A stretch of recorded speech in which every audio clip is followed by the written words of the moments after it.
Founder of Insight Indonesia, Fauzia Zulfitri launching buku terbarunya berjudul Becoming Assertive Leader, Memimpin dengan Cinta dan Ketegasan. Launching buku digelar di Ballroom Ebony 2 Hotel Gamara, Jalan Metro Tanjung Bunga, Kecamatan Mariso, Kota Makassar, Sabtu, 19 April 2025.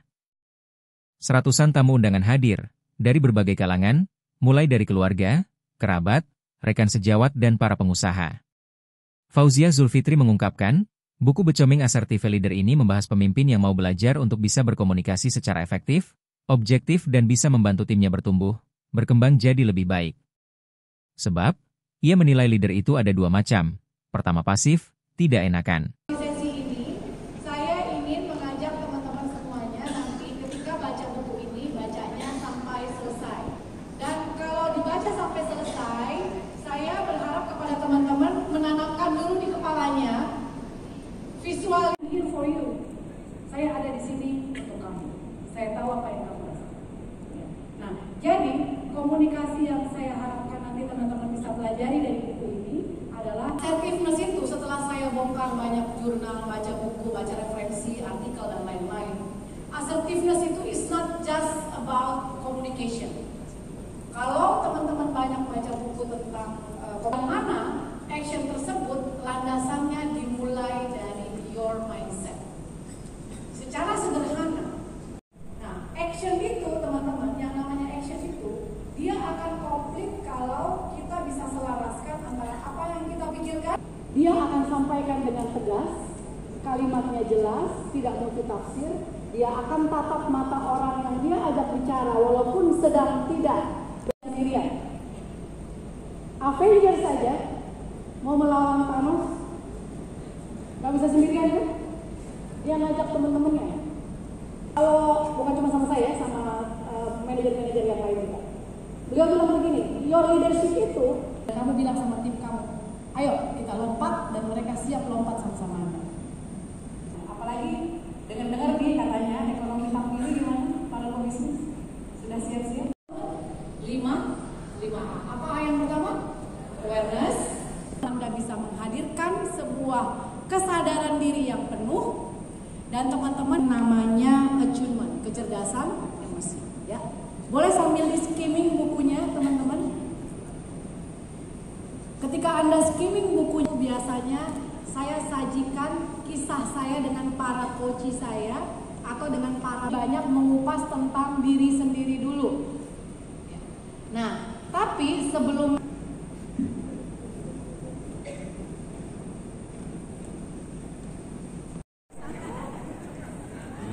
ya, oke. Nah.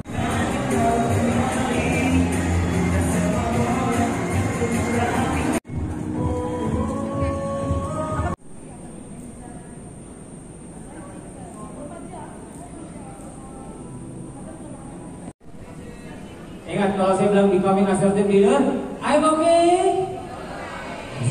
Gitu ya. Oke, siap ya.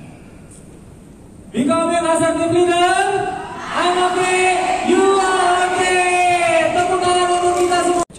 Ya, jadi buku ini tuh saya khususkan untuk para pemimpin yang ingin belajar untuk bisa berkomunikasi dengan lebih efektif, dengan cara yang objektif, dan bisa membantu timnya untuk bertumbuh berkembang menjadi lebih baik.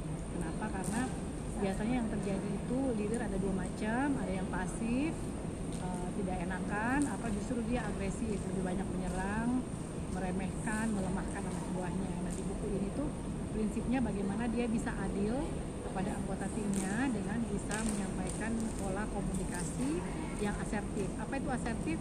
Asertif itu kedua belah pihak itu sama-sama tidak dilanggar haknya, tidak saling menzolimi, kalimat-kalimat yang dipilih juga positif, tapi semuanya dalam koridor saling menghargai.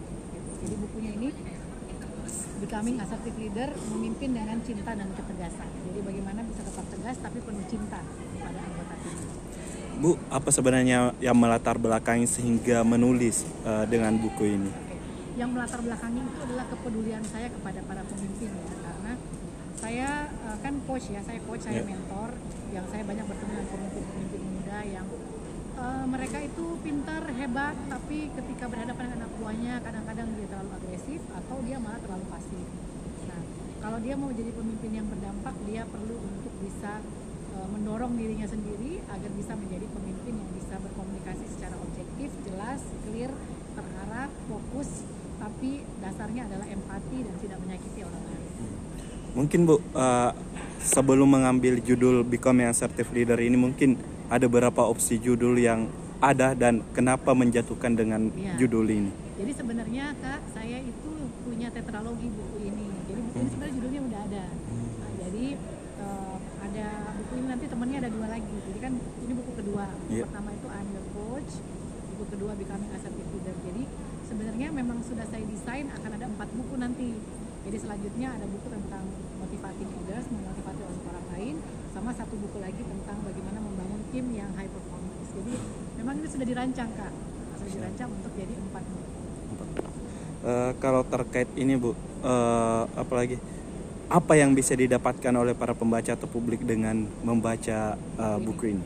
Dia akan bisa membangun tim yang lebih bergeraknya maksimal, mencapai hasil yang maksimal karena dia sendiri memperlakukan orang lain secara respect, penuh penghargaan, didasari dengan kasih sayang, sehingga timnya merasa aman, nyaman, bisa menjadi dirinya sendiri dengan baik dan bisa mendapatkan hasil bersama dengan lebih baik.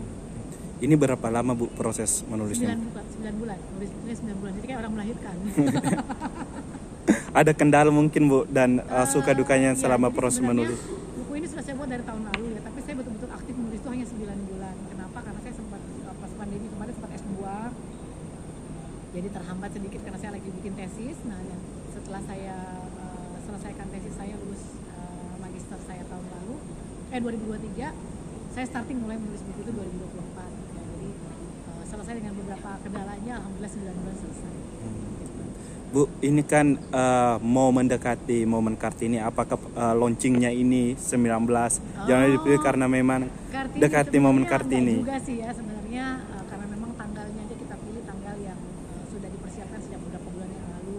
Tapi kalau mau dikaitkan dengan pemberdayaan perempuan, Kartini dan lainnya mungkin juga bisa ya, karena kan selama ini perempuan itu banyak sekali disaksikan ketika dia menjadi pemimpin ya.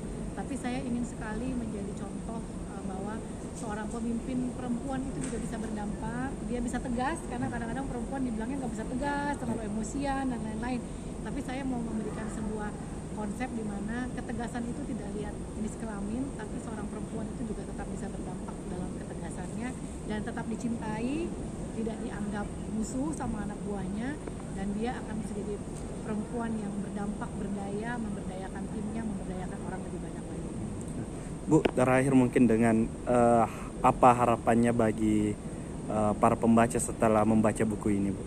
Harapannya itu sederhana. Harapannya ketika dia baca buku ini dia bilang, oh iya saya bisa. Apa yang ada di buku ini saya bisa lakukan. Karena kadang-kadang orang kalau habis baca buku itu juga suka muncul keraguannya, bisa apa enggak. Tapi karena buku ini disertai dengan berbagai latihan, maka saya mengharapkan setiap kali ada yang selesai membaca buku ini, mereka akan bilang, oh saya bisa.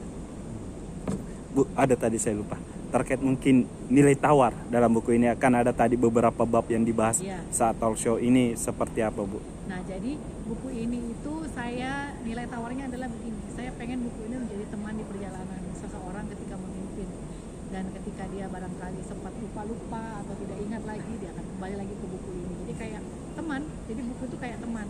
Kalau dia membutuhkan referensi, dia ke sini, dia mau berlatih, dia ke sini, dia mau berdialog dengan dirinya, dia ke sini, dan seterusnya. Download Tribun X sekarang, menghadirkan lokal menjadi Indonesia.